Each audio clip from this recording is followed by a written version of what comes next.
Estamos de volta com Religare, Conhecimento e Religião.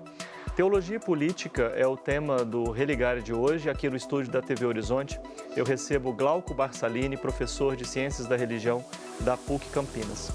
Glauco, você falou no final do primeiro bloco sobre a política contemporânea como uma teologia secularizada.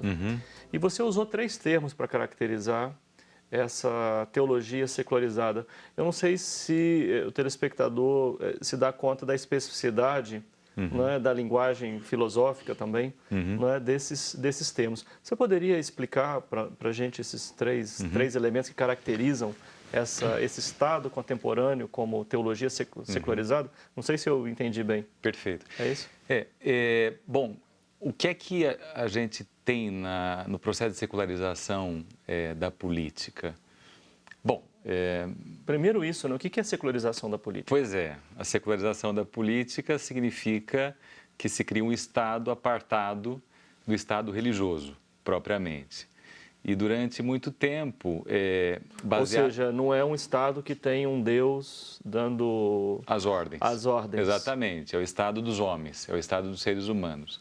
A questão é que, durante muito tempo, e ainda há correntes teóricas muito importantes e respeitáveis que afirmam a ideia de que esse Estado é um Estado plenamente humano, que, de fato, esse Estado é um Estado capaz de criar democracias plenas em que as formas de poder desse Estado são legítimas e que esse poder estatal se ergue para garantir os direitos individuais, os direitos coletivos e assim por diante. Sim. Tudo bem. Tá bem. Está tudo certo. Do ponto de vista da teoria política, essa é uma ideia muito assentada no contratualismo e numa maneira de ler os chamados contratualistas, dentre eles Thomas Hobbes. O Agamben, contratualista seria?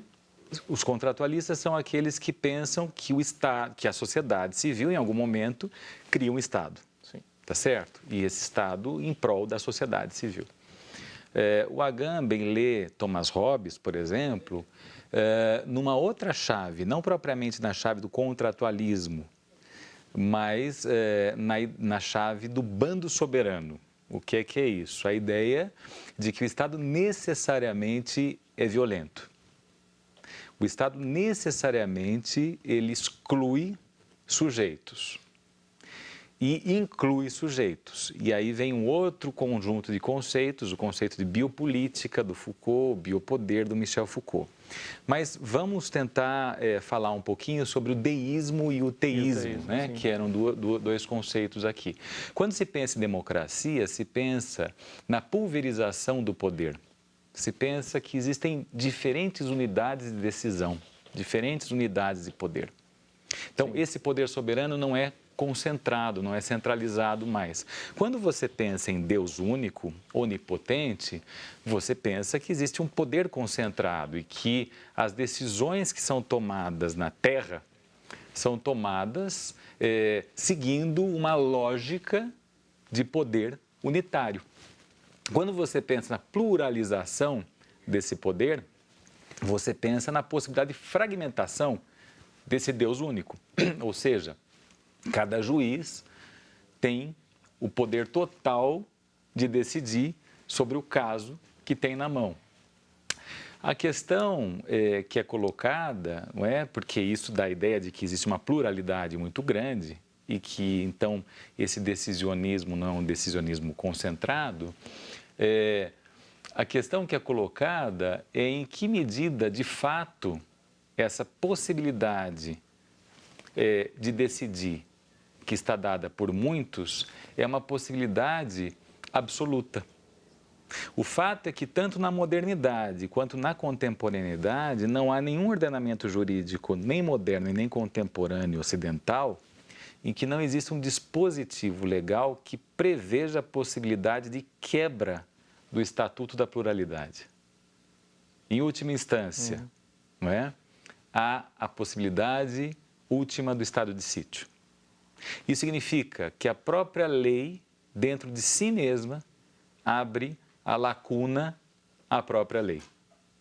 Ou seja, a lei dentro de si mesma permite a possibilidade de um poder soberano que, de fato, se imponha sobre as decisões que podem estar esparramadas por aí. Que isso é um teísmo, não é? Que está intrínseco na lei. As implicações são justamente a criação de hordas de sujeitos que são excluídos e incluídos ao mesmo tempo, não é?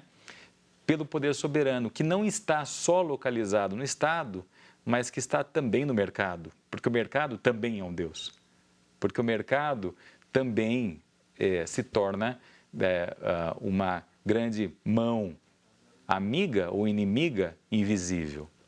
Então, nós temos milhares... Essa lógica de teologia secularizada. Essa lógica de teologia secularizada. Então, nós temos, e aí eu posso lembrar do Walter Benjamin, de um texto do Walter Benjamin, que é o Capitalismo como Religião, que é um texto muito importante e com o qual a Agamben dialoga, lida.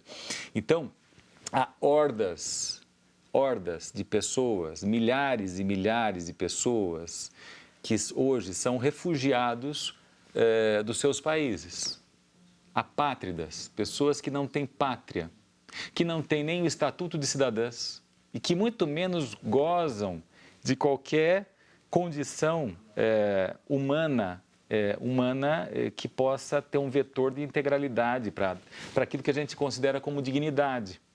São pessoas que podem ou não ser recebidas por estados, podem não ser recebidas e sobre as quais os direitos humanos podem ou não se estender em determinados momentos, em outros momentos não, em determinados momentos alcançam essas pessoas, em outros momentos não. E quem decide sobre esse sim e esse não? Os soberanos, que podem se vincular, que podem ser os grandes donos do capital, que podem ser os tecnocratas que suportam um poder político de Estado, que podem ser presidentes de república, que podem ser reis em regimes constitucionais. São os sujeitos que tomam decisão. Bom, eu vou aportar dinheiro para capturar esse sujeito agora num campo, tá certo, de refugiados, ou não. Eu vou mandar um exército para proteger, ou não. Eu vou liberar o meu território para eles entrarem, ou não.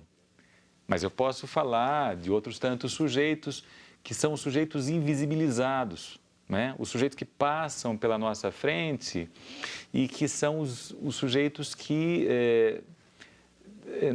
não têm RG. Eu queria perguntar, então, acho que a minha pergunta é sobre esses sujeitos invisibilizados, né? O cidadão comum, né? Diante desse... Como que a Agamben chega a pensar sobre... Sim, o que a Agamben diz é que na contemporaneidade, qualquer cidadão comum pode ser tornado a qualquer momento em homo sacer, né? E essa que é uma questão muito importante. Ou seja, nós vivemos uma democracia plena ou nós vivemos uma ditadura, não é? Cuja verbalização da glorificação do poder do Estado está cada vez menos latente e cada vez mais evidente, não é? A mistura do discurso político com o discurso religioso que acontece hoje mundo afora, não é? E que acontece na América Latina e que acontece na América do Norte, que acontece no continente europeu, não é? Para falar de Ocidente, de tradição ocidental. Não é? Talvez sejam reveladoras, não é? De que nós, de fato, vivemos um estado de exceção. Ou seja, as democracias modernas e contemporâneas não criaram propriamente democracias. O ápice dessas democracias foi a experiência totalitária, da qual derivou uma guerra. E o resultado da experiência totalitária foi a manutenção de uma condição de exceção. Sim. Então, o julgamento de sujeitos, não é? E hoje nós vivemos uma sociedade midiática, em que... Ainda falando desse cidadão comum. Que é uma sociedade do espetáculo, em que se montam histórias sobre sujeitos que passam muito fora, muito ao largo dos direitos fundamentais desses sujeitos, não é?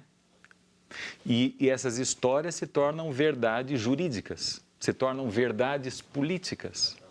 E essas verdades são dogmas. Sim. Há uma secularização, portanto, não é?